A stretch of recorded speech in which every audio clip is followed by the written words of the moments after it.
Okay guys, welcome back to Drift Virals.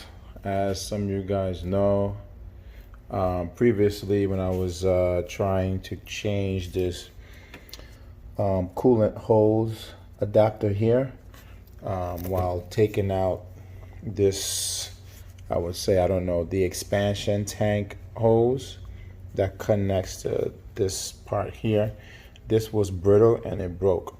So today, or at this moment, I'm gonna change this coolant hose here, and hopefully you guys don't have to do this, but I'm sure you're gonna have to do this at some point, but hopefully this helps you guys. All right, so all you got to really do is just take off this clamp here. There's a spring here, you gotta take that off. Take this off, and there's also another one on the bottom to take off. All right, here we go. Be sure to place something underneath the car because you're going to be losing some coolant for this DIY. So first I'm going to use this pick to get underneath here and just pull up, and this metal link here should pull up and clip out, and then you could ease this out. So I'm going to do that now. There's another clip right about here that you just pull out this way so that you can remove this hose. As you can see, I'd already pulled this clip up, but this is a little stuck, so I'm gonna tackle that a little bit later. I'm gonna go and remove this and move this clip so I can move this out the way. What I did was to get this one off, even though I did say I was going to tackle the bottom one first, but that didn't happen because this was just too stuck in the way. So what I did was just walk this back out, just pull on it, walk it back out, and it came off. As you can see, it's off completely now. Then I use a flathead screwdriver. I put it in between the nods right here and just slightly walk it. Not too much because I don't want to break any plastic, just slightly walk it, and then it started coming down. See, and now it's off. And be ready to catch some coolant. Now I'm going to tackle this, do the same thing, pull this out, and then just walk it out slowly.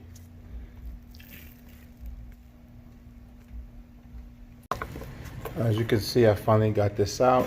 Again, this took a lot of finagling, moving back and forth, slowly moving back and forth, because a lot of the crust helps hold this part in.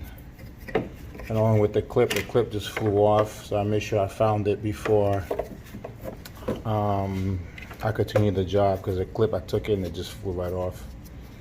So all right, let's show a comparison between the old and the new.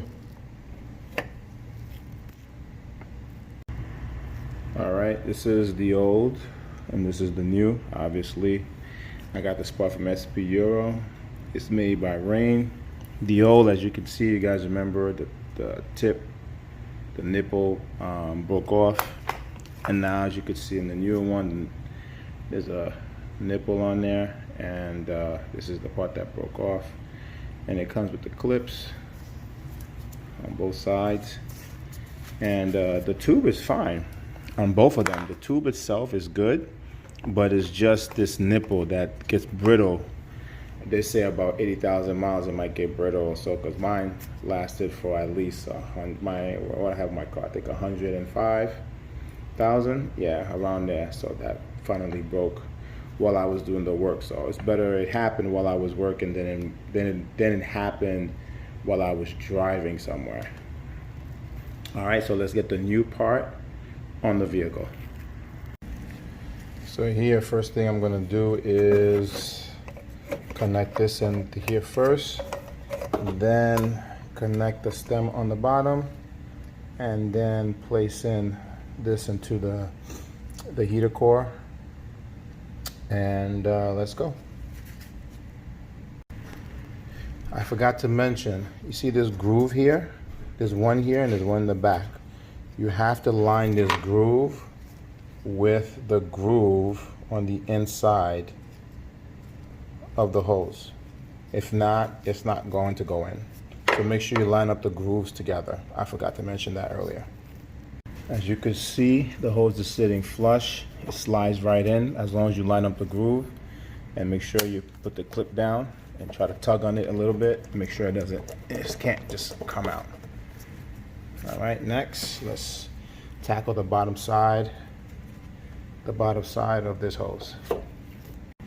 As you can see, there's a groove on the other side also, and there are also grooves on this smaller hose that needs to line up with the groove on this side of this hose. So make sure you line those up. As you guys can see, everything is placed in well. This clicked in a little bit. Make sure again you yank on it, like not too hard, but to see if it will come off. So make sure it's clipped, because you know there's a lot of pressure that goes through these hoses, especially with heat, and make sure that everything is on correctly. Now, I did say that I wanted to replace this hose, but this hose seems fine to me. I'm not too sure if I want to replace it or not, even though I did order the part. But I don't know. Maybe I should replace it. Maybe should I just leave it? I'm not sure yet.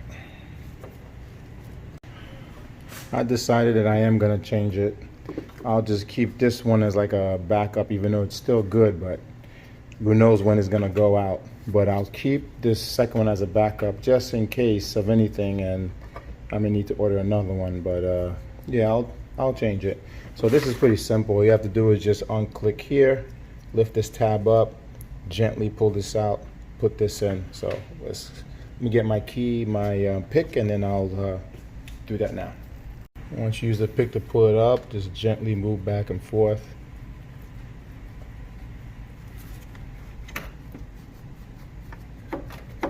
Up and down, side to side, and it should come off. So it's sliding already. Just gentle. It's sliding, but it's not moving much. Be gentle with it, because these are all plastic.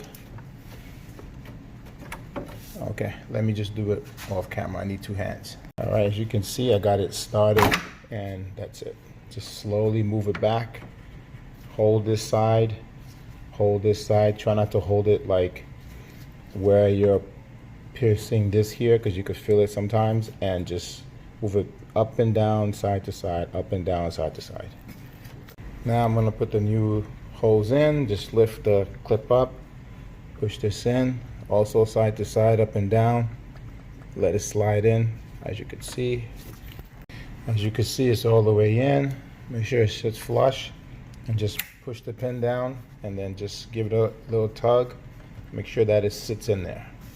Now, you come around, you follow the line.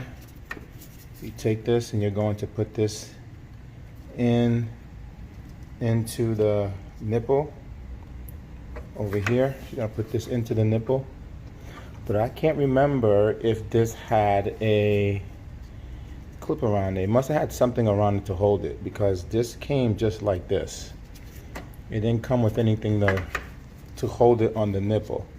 So I'm guessing that there must have been something here to hold it on the nipple. So let me double check and see. There was something holding it, because as you could see on the old one, you could see where the clamp was, it made a mark. So, but this one didn't come with a clamp. This new one didn't come with one. So maybe it's in the box somewhere, but it wasn't in the bag. So I'll check, or just get a clamp or something to hold it. I found a small hose clamp, so that's going to work. I had this in this set that I had for a while, so but this will work great for this application. So make sure that the hose clamp is going to be underneath the lip of the nipple, and just tighten this, and this should stay firm. And then this here has to clamp into this little groove here, and then this should be complete, and then this side into this groove right here. And then there's another one that's close to the end, that's in this groove over here. All right, guys, this is how you change a radiator coolant hose and an engine recovery coolant hose. All right, hopefully this helps someone, and you'll be able to do the job yourself. It's kind of a simple job. Oh yes, you do have to take out the radiator, the radiator fan out. That's pretty simple. It's just like a bolt here, and you just disconnect it from the bottom, and then you pull the fan up. And as you guys know, this is a continuation from another DIY until I get all the way to the starter. Drip Virals, we're out.